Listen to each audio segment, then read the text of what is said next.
Assalamualaikum warahmatullahi wabarakatuh.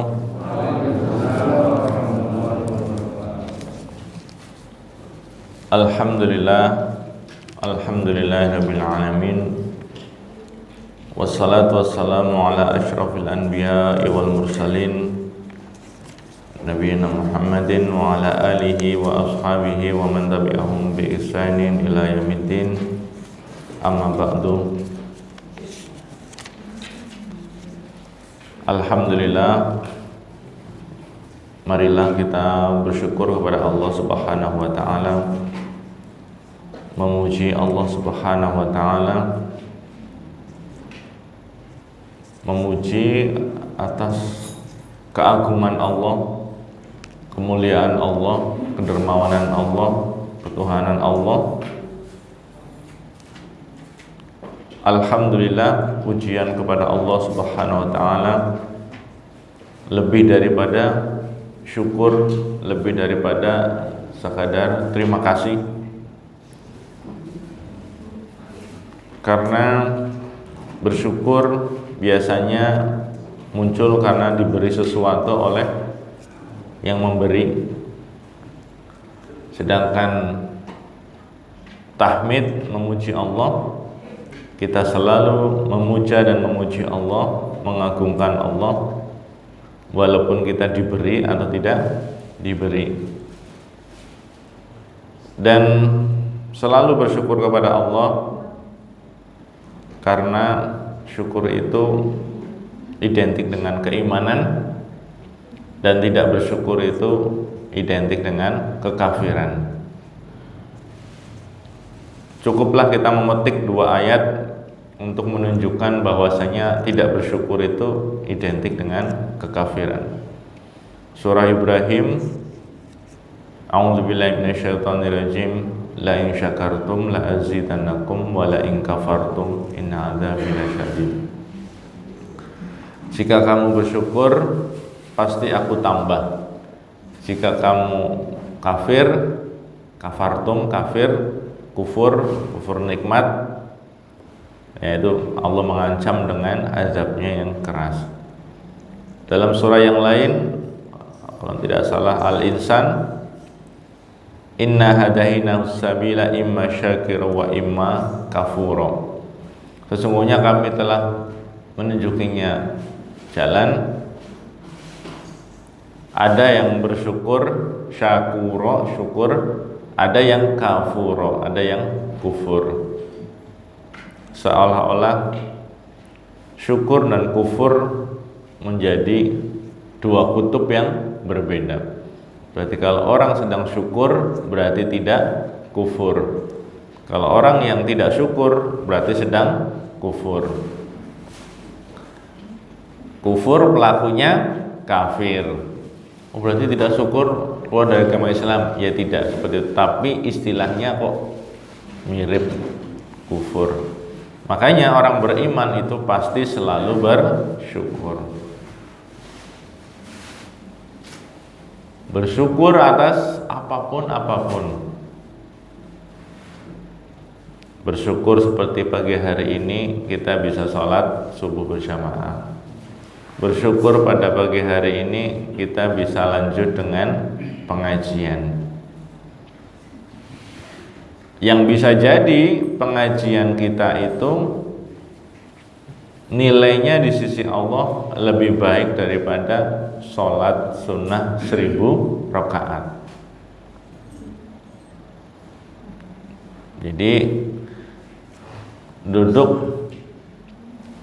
dalam kondisi belajar ilmu agama nilainya lebih baik nilainya dari ibadah-ibadah sunnah apapun juga. Karena memang ngaji ilmu agama itu adalah ibadah yang sangat besar. Hukumnya fardhu. Thalabul ilmi fardhatun ala kulli muslim.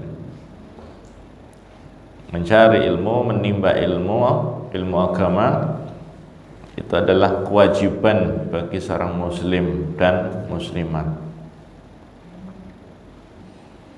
Jadi kalau orang sedang mengamalkan kewajiban, pastilah nilainya, pahalanya sangat besar. Orang yang sedang menimba ilmu agama, dia sedang menaikkan derajatnya. Menaikkan derajatnya dari derajat-derajat sebelumnya. Dari jahil menjadi alim. Sedangkan alim itu posisinya lebih tinggi daripada abid. Orang yang berilmu lebih tinggi kedudukannya daripada abid, ahli ibadah. Saya pernah menemui beberapa saudara kita, dia ibadahnya tekun sekali. Lihat sholatnya juga sangat lama sekali. Sampai seringnya itu qomat saja sholatnya belum selesai, karena begitu lamanya sholat tahiyatul masjid. Dari sebelum azan sampai qomat. Jadi kalau qomatnya 15 menit atau 10 menit, berarti sholat tahiyatul masjidnya selama itu. Karena sujudnya bisa lama sekali, rukunya lama sekali, padahal tahiyatul masjid. Tapi nanti setelah sholat, giliran pengajian pulang, nggak ikut pengajian, sayang sekali. Padahal sholatnya dia itu akan kalah dengan satu kultumnya yang kita dengar. Satu kultum yang kita dengar, kultum paling hanya 7 menit, akan bahkan mengalahkan sholat tahajudnya. Jadi duduknya kita untuk sama-sama belajar ilmu agama itu adalah lebih bernilai. Lah kita duduk seperti ini sedang ngapain? Sedang mendengar ayat-ayat dibacakan. Ayat itu apa? Kalamullah. Kalamullah itu apa? Firman Allah. Dan firman Allah itu nilainya lebih tinggi dari makhluk manapun. Karena kalamullah bukan makhluk. Kalamullah adalah firman Allah yang disandarkan langsung kepada Allah. Jadi kalamullah itu paling tinggi, karena Allah adalah Al-Aliyul Azim, yang paling tinggi, yang maha tinggi, maha agung. Sehingga tidak heran kalau orang di dalam dirinya ada kalamullah, malaikat tidak bisa menyiksa, api tidak bisa membakar, api neraka tidak bisa membakar orang yang di dalam dirinya ada kalamullah. Makanya Bapak Ibu, ayo hafal Al-Quran, ya, hafal Al-Quran. Kalau tidak bisa 30 juz, paling tidak surat Al-Mulk, Tabarok. Januari tanggal 2 sekarang. Hafalkan ayat 1, Januari tanggal 3, hafalkan ayat 2. Nanti sampai tanggalnya 31 Januari, panjenengan sudah hafal 30 ayat surat Tabarok. Baca Tabarok setiap malam. Ya, jadi Tabarok itu tadi yang saya katakan, Al-Quran itu, kalamullah itu akan membela dan melindungi. Karena kalamullah itu mulia sekali. Ada itu hadisnya, ya, yang surat Tabarok itu melindungi dan membela pemiliknya sampai dia diampuni, sampai dia masuk ke dalam surga. Sehingga ketika mendengar hadis itu, para sahabat Rasul langsung berlomba-lomba menghafalkan surat Tabarok. Sehingga semua sahabat Rasul hafal Tabarok, dari mulai anak kecil, remaja, dewasa, bapak-bapak, mbah-mbah, laki-laki, perempuan, semua sahabat Rasul hafal surat Tabarok. Ketika tahu fadilahnya surat Tabarok. Jadi jamaah Al-Hikmah, monggo hafalkan surat Tabarok. Silakan cari sendiri dalil-dalilnya. Sekarang udah zaman, tinggal klik, ketemu, oh ternyata surat Tabarok betul, khasiatnya sangat luar biasa. Karena tidak ada yang boleh menghinakan Al-Quran, makhluk manapun, ya. Al-Quran, mushaf Quran kan tidak boleh diinjak, tidak boleh dihinakan. Itu Al-Quran yang ada di dalam kertas, tidak boleh dihinakan. Bagaimana Al-Quran yang ada di dalam daging dan tubuh kita? Apakah malaikat berani memukul, menyiksa?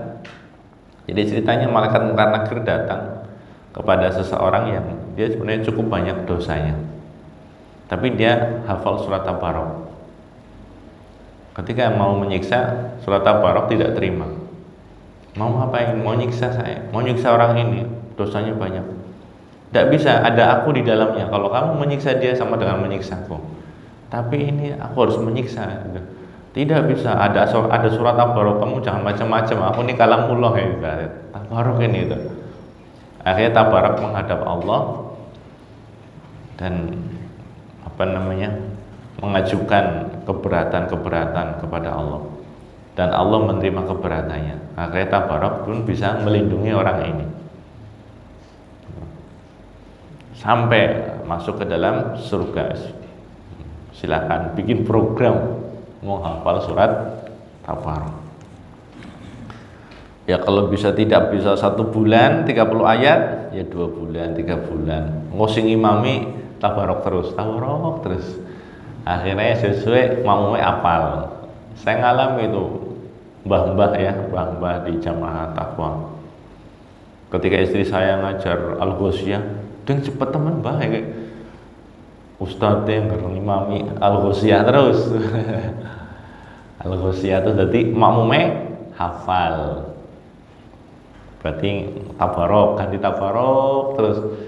Nanti lama-lama makmumnya hafal.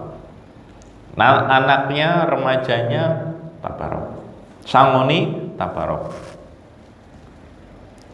Jadi majelis ilmu adalah majelis yang sangat mulia. Oleh karena itu kita bersyukur kepada Allah Subhanahu wa taala atas disibukannya kita di dalam umur kita di dalam majelis ilmu. Dan cobalah untuk mendengarkan siapapun dan menghormati siapapun yang menyampaikan ilmu, walaupun sekalipun yang ceramah adalah anak TK, anak PAUD. Kadang ada orang yang milih-milih ustadz, milih-milih guru, sehingga dia hanya mendengarkan orang yang dia pilih. Yang tidak dia sukai, dia tidak cocoki, tidak mau lagi mendengarkan. Kalau Pak Didi gimana? Kalau saya, kan katanya kita disuruh menghormati guru ya. Disuruh menghormati guru, betul ya? Karena guru itu harus kita hormati. Kalau saya sendiri hampir menganggap semua orang itu guru. Karena setiap saya melihat seseorang, pasti ada pelajaran yang bisa saya ambil dari orang itu, walaupun orang itu bukan ustadz. Saya ketemu pemulung, saya mengambil pelajaran dari pemulung itu. Akhirnya saya menghormati pemulung itu. Pemulungnya murah senyum, pemulungnya suka takon dengan anak saya, ih bagus sekali. Pemulungnya tidak sombong. Bagaimana pemulung mau sombong? Di situ saya merasa tergurui dari sifat-sifat pemulung itu. Akhirnya seolah-olah saya menganggap pemulung ini adalah guru saya, sehingga saya harus menghormati pemulung ini. Saya melihat jamaah saya lihat jamaah saya, walaupun mereka makmum di belakang saya, tapi tak lihat Pak ini dia ahli tahajud. Ya Allah, saya lihat dia bangun terus, sementara imamnya kawangan terus. Katanya, ya Allah, saya berguru dengan kerajinan dia dalam tahajud. Yang sebelah sini ternyata dia ahli puasa Senin Kemis. Karena masing-masing jamaah panjenengan lihat pasti akan ada punya kelebihan-kelebihan yang kita bisa belajar pada dirinya. Ya apa tidak?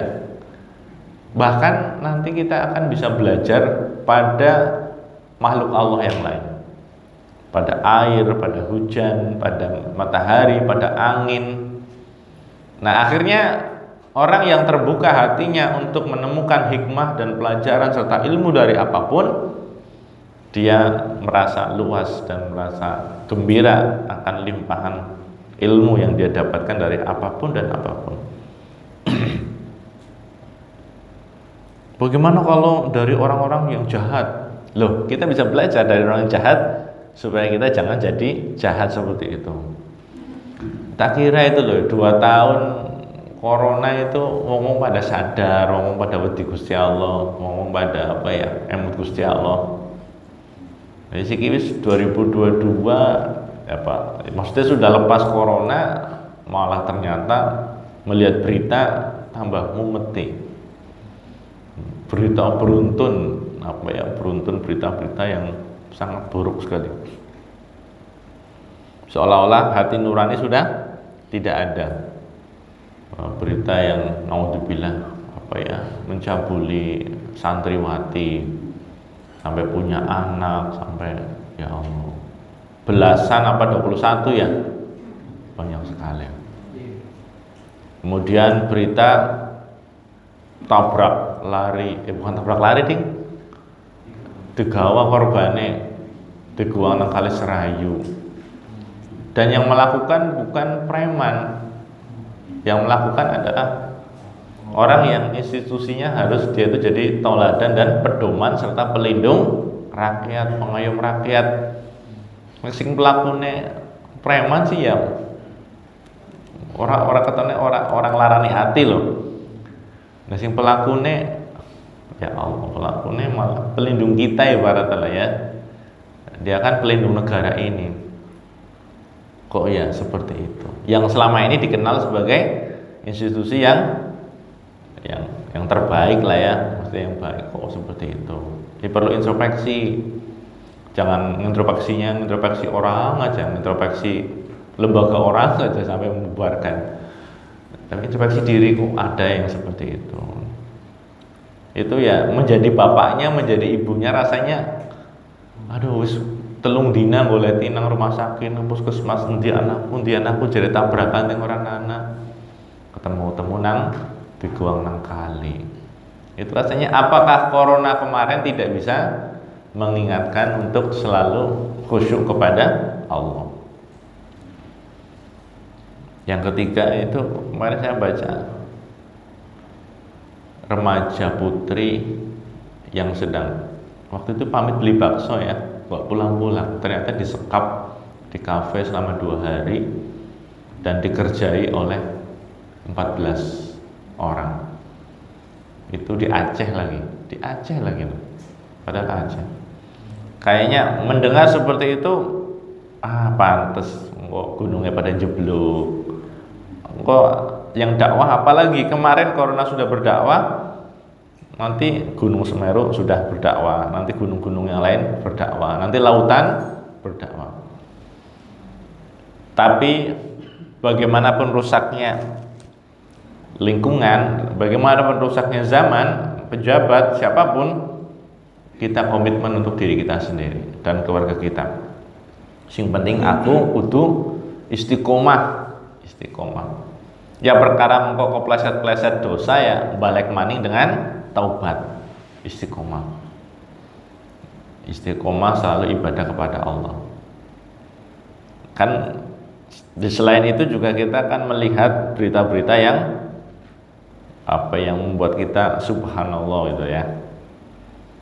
Yang terdekat kemarin di Kroya ya, di Kroya itu luar biasa, masya Allah. Kita kagumnya sama Allah apa sama orangnya? Allah Subhanahu Wa Taala menunjukkan karomahnya pada seseorang yang dia itu ahli sedekah.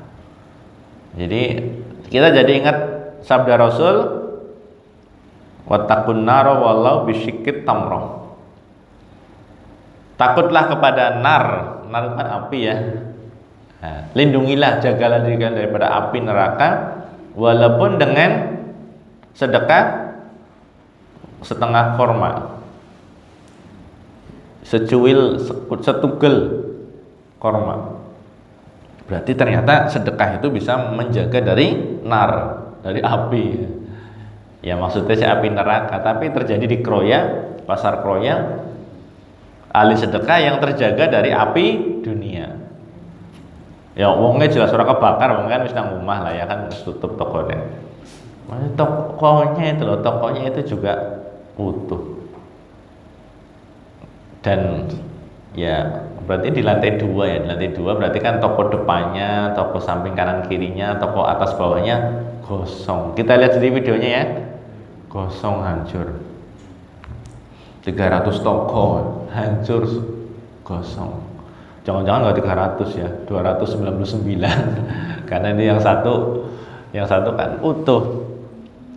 Dan subhanallahnya itu kan kalau kebakaran pirang jam sih? Suwe kan, berjam-jam. Dan orang-orang tidak akan mungkin langsung masuk kan setelah 3 jam dipadamkan. Bukur buan, bukan apa kan? Kok kan pasti mati lampu kan?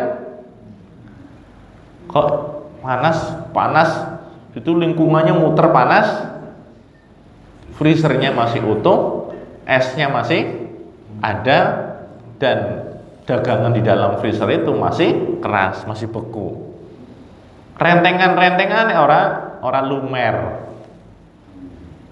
Kita lihat sendiri di video itu rentengannya orang lumer. Jadi ketakwaan itu membuat Allah menjaga diri kita dan menjaga harta kita, menjaga anak turun kita. Nanti panjenengan bisa baca di tafsir Al-Mutaffifin, tafsir Al-Mutaffifin apa Al-Kafi ya, Al-Kafi. Jadi kesolehan seorang itu membuat Allah menjaga dirinya 7 turunan. 7 turunan. Ya, Alhamdulillah. Makanya kita harus selalu meningkatkan iman dan takwa kepada Allah. Di Semeru juga kita melihat orang yang taat pada Allah, wah utuh gitu ya rumahnya, bisa utuh ya orangnya selamat, subhanallah. Secara logika itu nggak masuk seperti di kebakaran tadi. Betapa makhluk Allah yang didatangkan Allah untuk mengazab akan sungkan kepada orang yang taat pada Allah. Al-Quran tadi, loh apakah penjual toko tadi itu dia hafal Quran? Loh ya, dia tidak hafal Quran barangkali, tetapi dia memasukkan nilai-nilai Al-Quran ke dalam dirinya. Jadi Al-Quran yang teramalkan, dan itu adalah filosofinya Kiai Haji Ahmad Dahlan ya, yang mengajarkan murid-muridnya surat-surat yang cukup pendek tapi lama sekali. Yang terkenal Al-Ma'un ya, Al-Ma'un 3 bulan diajarkan tidak rampung-rampung. Sebenarnya ada yang lebih lama lagi, Wal Asri. Wal Asri itu 7 bulan apa ya, 7 bulan Wal Asri kayak Dahlan mengajar itu 7 bulan ya, suwe banget. Suratnya pendek, Wal Asri itu harus setahun. Nah, karena teringatlah beliau kepada perkataan Imam Syafi'i, kalau Allah tidak menurunkan surat apapun untuk menjadi petunjuk manusia kecuali Wal Asri, itu sudah cukup. Karena surat Wal Asri itu komplit untuk menjadi petunjuk manusia. Wah, masuk imamnya pada Wal Asri. Wah, cendak teman deh. Nanti mau selesai majelis baca Wal Asri itu. Kan zaman kita kecil dulu ya, kalau selesai ngaji apa selesai sekolah membaca Wal Asri. Oh, itu memang pengingat supaya hidup kita itu terarahkan. Men ora buang-buang umur. Nah, Wal Asri kan masalah umur, masalah waktu ya. Men tidak rugi. Tapi memang kita suka sekali kok menghambur-hamburkan umur, itu suka sekali. Tadi malam kita menghamburkan umur nonton sepak bola misalnya 95 menit ya, timnas ya, menghamburkan umur berapa, 95 menit. Tadi malam isi pengajian. Jadi seperti itu ya, harus bersemangat. Ini kebetulan buku akhlaknya itu Ketriwal saya cari tidak nemu ya. Nah, kita masih di bab ikhlas. kemarin di akhlak itu bab tidak ria ya, bab tidak ria. Kita bisa memperdalam dengan beberapa hadis yang ada di dalam kitab Sahih, di dalam kitab Riyadhus Shalihin. Di situ kita akan menemukan beberapa hadis untuk menjadi penguat.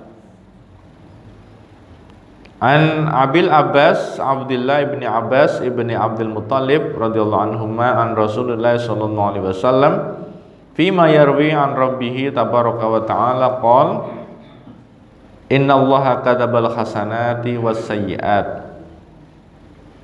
Ini dari Ibnu Abbas, Rasulullah bersabda, sesungguhnya Allah telah menulis kebaikan-kebaikan dan kejelekan-kejelekan. Summa bayyana dzalika, kemudian menjelaskan hal itu, faman hamma bi hasanatin falam ya'malha katabahallahu tabaraka wa ta'ala indahu hasanatan kamilatan. Maka barang siapa yang bertekad, berniat dengan suatu kebaikan lalu tidak jadi melakukannya, tidak jadi mengerjakannya karena terhalang ya, maka Allah mencatat di sisinya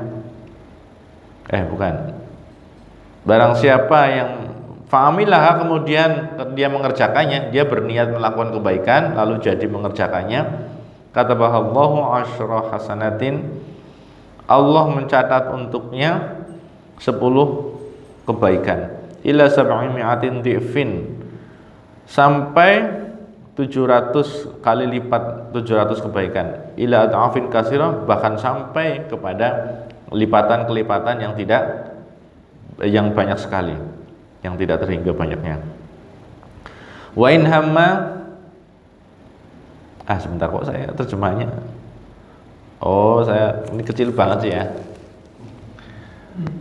Saya ulangi, faman hamma bi hasanatin falam ya'malha, barang siapa yang bertekad melakukan kebaikan, falam ya'malha, lalu dia tidak jadi melakukannya, katabahallahu tabaraka wa ta'ala indahu hasanatan kamilatan, maka Allah tabaraka wa ta'ala menulis di sisinya sebagai satu kebaikan yang sempurna, kamilatan. Wa in hamma biha fa'amilaha, dan jika dia berniat melakukan kebaikan, fa'amilaha, kemudian dia jadi mengerjakannya, katabahallahu asyra hasanat, maka Allah menulis untuknya 10 kebaikan, ila sab'imi'ati dhifin ila ad'afin katsira, sampai 700 lipat kebaikan, sampai kelipatan yang sangat banyak. Wa in hamma bisayyi'atin, dan jika dia berniat, bertekad mau melakukan keburukan, falam ya'malha, lalu tidak jadi mengerjakannya, katabahallahu indahu hasanatan kamilatan, Allah tulis di sisinya sebagai satu kebaikan yang sempurna. Wa in hamma biha fa'amilaha katabahallahu sayyi'atan wahidatan, apabila dia berniat melakukan kejahatan lalu dia jadi melakukannya, Allah menulis di sisinya sebagai hanya satu kejahatan. Muttafaqun alaih. Ini penguat hadis tentang ikhlas, dan ini menunjukkan kemuliaan dan kedermawanan Allah Subhanahu wa ta'ala. Niat berbuat baik lalu terhalang, dia mendapatkan pahala utuh seperti halnya berbuat baik. Jadi niat seseorang itu lebih baik daripada perbuatannya. Misalkan tadi malam saya ngisi di Maus, khawatir nanti menginap apa enggak di Maus. Kalau nginep di Maus nanti dari Maus jam 3, kira-kira bangun apa enggak itu. Nanti kesiangan terus pulang sampai Cilacap jam 11. Kesiangan apa tidak itu? Kalau tadi saya tidak jadi berangkat karena kesiangan, misalkan saya nginep di Maus kesiangan, kenapa jenengan di sini nggak ada yang ngisi, misalkan saya juga nggak bisa ngisi. Nah, di situ kita akan mendapatkan pahala. Saya seperti pahala seperti ceramah sampai rampung, panjenengan dapat pahala hadir sampai rampung, walaupun saya ketiduran di sana misalkan gitu ya. Ternyata saya betul-betul hadir sesuai jadwal, sesuai niatnya. Nah, disinilah Allah melipat gandakan pahalanya. Bahkan sampai 10, sampai 700, sampai kelipatan yang tidak terhingga. Lalu apa sih yang menyebabkan pahala itu bisa berbeda-beda? Saya bisa melihatnya itu dari sisi keikhlasan, satu ya, keikhlasan. Yang kedua dari sisi kesabaran. Mana perbuatan yang mengundang kesabaran, disitulah akan berlipat ganda balasan. Apa iya? Ada itu di bab sabar ya. Di bab sabar itu adalah Rasulullah SAW bersabda, jadi besarnya pahala itu sesuai dengan besarnya cobaan. Ya, besarnya cobaan. Jadi jangan mengira pahalanya masuk angin sama dengan pahala setruk. Beda ya, beda. Masuk angin dikerok kemari, setruk obatannya angel. Ya, jangan mengira lara untu sama dengan diabetes pahalanya. Beda. Lara untu orang ngasih seminggu, mari. Diabetes, wah angel pisan. Jadi beda ya, beda. Besarnya cobaan seseorang akan berbanding lurus dengan besarnya pahala yang dia terima. Ini lembut banget kok. Kita berada solihin tetapi disingkat kecil. Jadi tulisannya juga sangat kecil. Nanti bisa dilihat ya, itu yang tadi saya sebutkan, yaitu besarnya cobaan sesuai dengan besarnya balasan sesuai dengan besarnya cobaan. Kemudian jika dia itu berniat buruk lalu tidak jadi mengerjakannya, membatalkan niat buruknya, maka dia ditulis oleh Allah sebagai melakukan satu kebaikan. Ya, jadi niat buruk tidak jadi melakukan ditulis sebagai satu kebaikan. Nah, ini ketemu.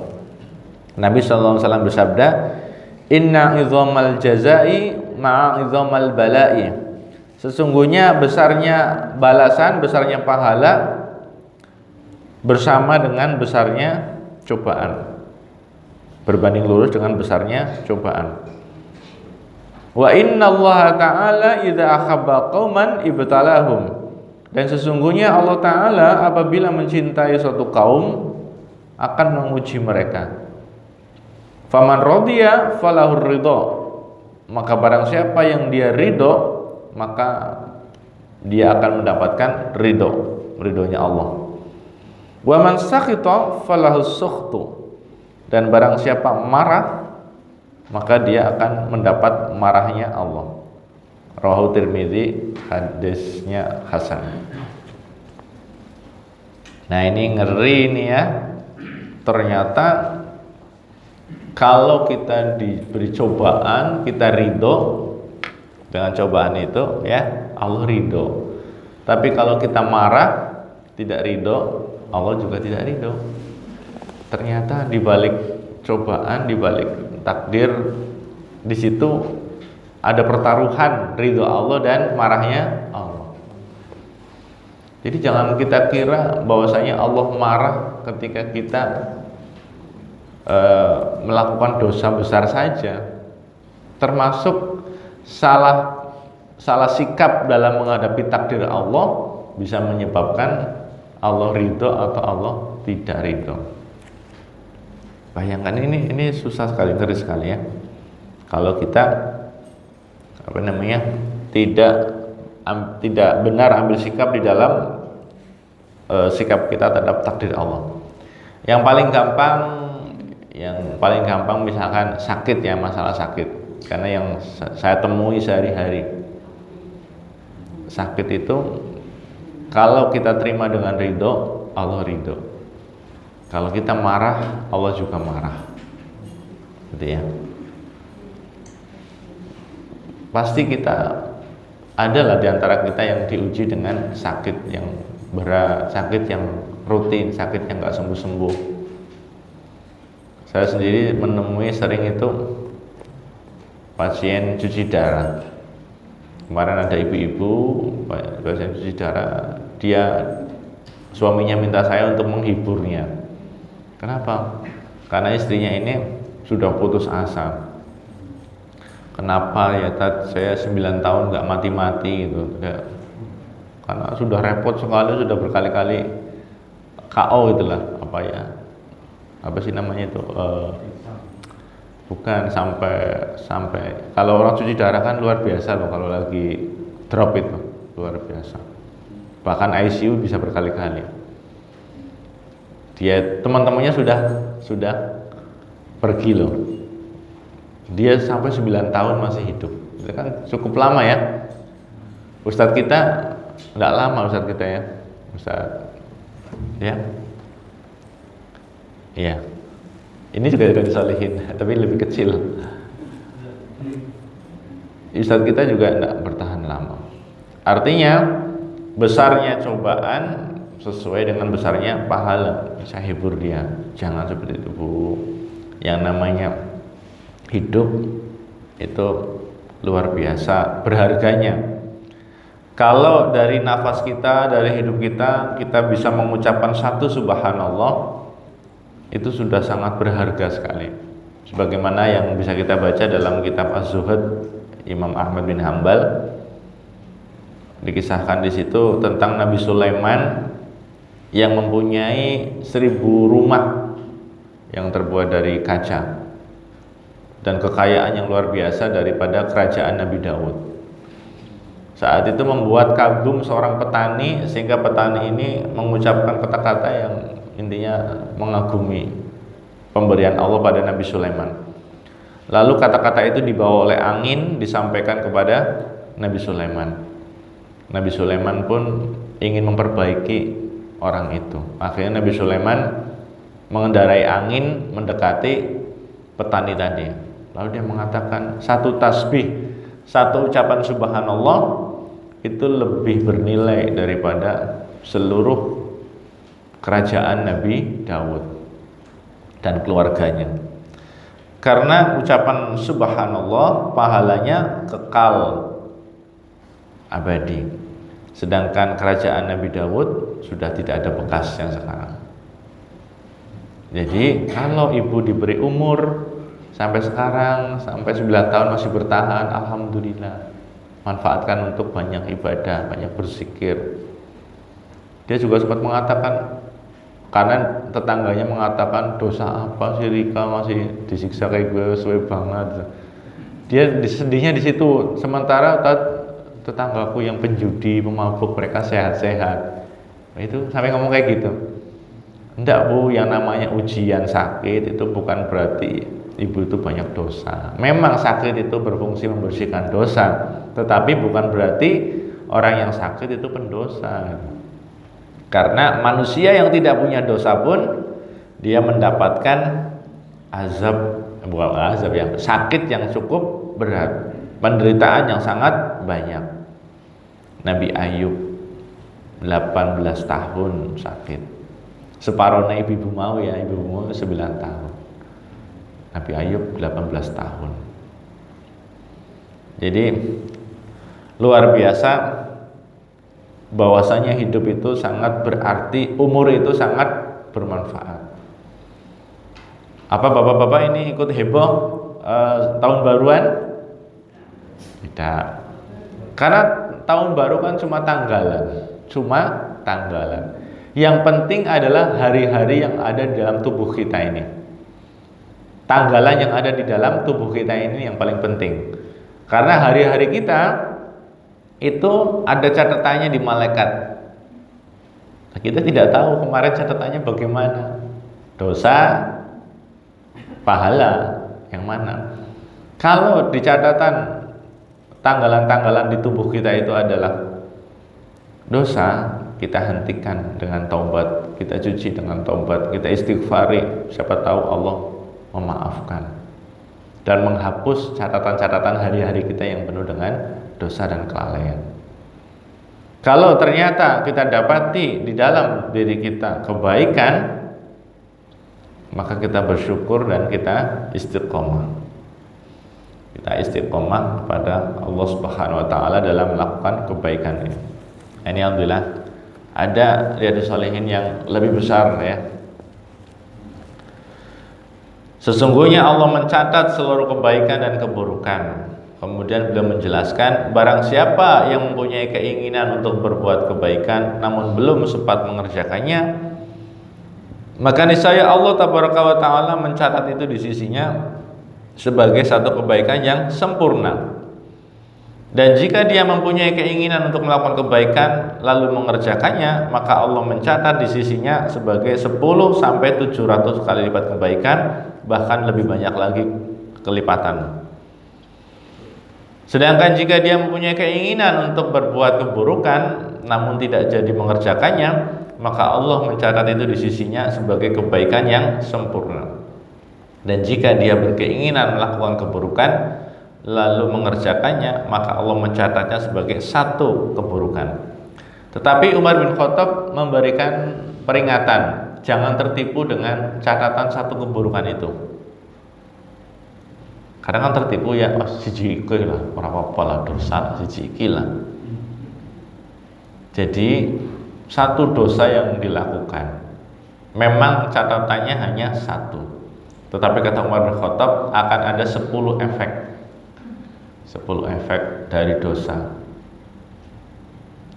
Apa saja ya, seingat saya itu orang yang melakukan satu dosa, yang pertama didekatkan dengan neraka, yang kedua dijauhkan dari surga, dijauhkan dari kebaikan, didekatkan dengan keburukan. Karena memang dosa itu akan memancing dosa-dosa berikutnya, rentetan. Kalau tidak segera diputus dengan taubat, akan memancing dosa-dosa berikutnya. Kemarin saya menyampaikan tafsir Al-Lail itu juga fasanuyassiruhu lil yusra. Ternyata dari berbagai macam tafsir, ada salah satu tafsirnya itu orang yang melakukan kebaikan atau wataqo ya, memberi, bersedekah dan bertakwa, itu akan fasanuyassiruhu lil yusra, akan diberikan kebaikan-kebaikan yang lainnya, akan ditambah dengan amal-amal kebaikan, disusulkan amal-amal yang lainnya. Sama dengan keburukan, itu juga fasanuyassiruhu lil musra, akan direnteti, diuruti dengan keburukan-keburukan selanjutnya. Terus kemudian efek dari keburukan adalah dijauhkan dari Allah, didekatkan pada syaitan. Ketika kita sedang melakukan dosa, berarti kita sedang jauh dari Allah dan sedang dekat dengan syaitan. Dijauhkan dari orang soleh dan didekatkan dengan orang fasik. Karena kalau kita melakukan dosa, orang-orang soleh tiba-tiba menjauh. Ini berat sekali ya. Kalau kita melakukan dosa tidak segera taubat, nanti orang yang mencintai kita akan membenci kita. Bahkan anak-anak kita sendiri, kemudian pasangan kita sendiri, atau bahkan ketika kita bercermin, kita akan benci dengan diri kita sendiri. Kok kamu tuh ya dicermin melakukan dosa ya? Kemudian dijauhkan dari taubat. Dan saya pernah sampaikan salah satu azab yang cukup berat adalah al-qalbul qasi, hati yang keras. Jadi dosa itu seperti noktah yang hitam yang mengotori hati. Kalau tidak segera dihapus dengan taubat, akan mengeraskan hati, sehingga mungkin kita melihat pelaku dosa itu rumahnya tambah besar, uangnya tambah banyak, mobilnya tambah megah, mobilnya tambah, tapi sebenarnya itu bukan nikmat, itu istidraj. Walaupun badannya utuh dan sehat, hatinya sakit. Sementara orang-orang soleh sakit-sakitan, orang-orang soleh utangnya banyak, orang-orang soleh beli apa-apa susah, orang-orang soleh banyak sekali cobaannya. Walaupun tubuh dan ekonominya morat-marit ya, tapi hatinya sehat. awake meriang, dompete meriang, tapi atine sehat. Itu yang penting ya, hatinya sehat. Jadi walaupun ditulis satu dosa, tetapi kita waspada dengan efek yang lainnya. Tapi kita tidak mungkin tidak berdosa. Manusia adalah makhluk Allah yang paling disayang sama Allah, paling disayang. Makanya tidak pernah Allah menyayang seperti halnya menyayang manusia, luar biasa. Diistimewakan sekali manusia. Bahkan Allah ciptakan langit dan bumi beserta seluruh fasilitasnya adalah untuk manusia. Hewan-hewannya untuk manusia, ikan-ikannya untuk manusia, bumi, gunung semua untuk manusia. Bahkan malaikat juga ngurusi manusia. Jadi luar biasa kasih sayang Allah buat manusia. Makanya ketika manusia berdosa pun biasanya Allah tetap menunggu tobatnya, tidak langsung diazab, menunggu tobatnya. Dan panjenengan jangan mengeluh dengan keburukan-keburukan manusia lainnya. Dina-dina WA isinya keluhan baik tentang rezim, tentang pemerintah, tentang ini dan itu. Iya apa enggak? Mengeluh negara gitu. Iya apa enggak di grupnya itu? Padahal setiap zaman itu ya mesti ada orang seperti itu untuk supaya kita meningkatkan iman kita. Zamannya Nabi Ibrahim ya ada, zamannya Nabi Nuh ya ada, zamannya Nabi Muhammad SAW ya ada. Setiap zaman mesti ada seperti itu. Supaya apa? Supaya meningkatkan iman kita, supaya meningkatkan perjuangan kita. Kalau Rasulullah hidup di zaman semuanya kayak malaikat manusianya ya, untuk apa beliau jadi Rasul? Kan susah juga. Jadi setiap zaman mesti seperti itu. Nanti ganti presiden, mau presiden siapa yang paling soleh sekalipun ya tetap masih ada orang yang seperti itu untuk meningkatkan derajat kita. Gitu ya. Jam berapa ini? Sudah? Suruknya jam berapa? 28. Ya, berarti kita cukupkan ya.